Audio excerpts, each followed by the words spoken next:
संबलपुर बालिबंधारे अत्याधुनिक पुनर्वास केन्द्र उद्घाटित।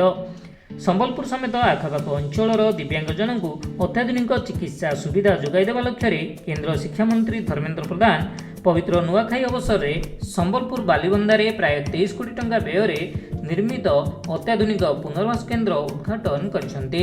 ओडिशा सरकार सामाजिक सुरक्षा और भिन्नक्षम सशक्तिकरण विभाग और संबलपुर जिला प्रशासन उद्यम आयोजित यह कार्यक्रम में श्री प्रधान कहते जे नुआखाई अवसर में उद्घाटित अत्याधुनिक पुनर्वास केन्द्र संबलपुर समेत आखपाख अंचल अर्थसोर्स तथा भिन्नक्षम मान कृत्रिम अंग प्रत्यंग आवश्यकता को पूरण करिबो।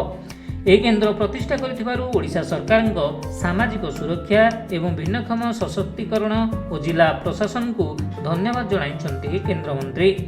यह अवसर में ओडिशा सरकार सामाजिक सुरक्षा अंतर्गत पेंशन और दिव्यांगजन मानक विभिन्न सहायक उपकरण वितरण करने सह जिला प्रशासन को अनेक उपादेय परामर्श देते शिक्षा मंत्री। शिक्षा मंत्री कहते यह पुनर्वास केन्द्र में अनेक अत्याधुनिक मेसीन बा उच्चकोटीर उपकरण अच्छी।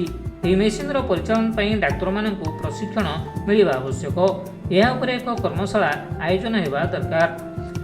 केन्द्रमंत्री आउरी कहते प्रधानमंत्री नरेंद्र मोदी नेतृत्वाधीन डबल इंजिन सरकार दिव्यांग मानक समाजर मुख्य स्रोत में सामिल करने निरंतर प्रयास करछन्ते।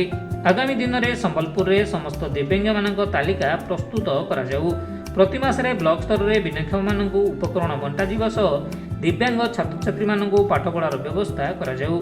विशेष भाव में दिव्यांग छात्र छात्री माने किभली विभिन्न प्रतियोगितार अंशग्रहण करें पाठ पढ़ी आईएएस हो पारे से दिगरे योजना करने जिला प्रशासन को समाजर भिन्नक्षम पिला प्रशिक्षण करने से स्वावलंबी कर दायित्व नेबाकू श्री प्रधान परामर्श देते।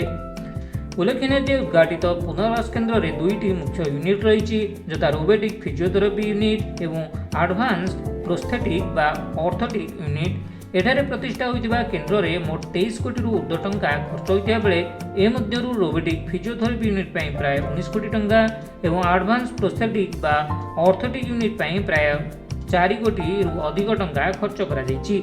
ए केन्द्र प्रतिष्ठा हेबा द्वारा आम संबलपुर और यार पड़ोशी जिलागुड़िकर दिव्यांग भाई भौणी माने विशेष उपकृत हेबे बोली केन्द्रमंत्री कहते।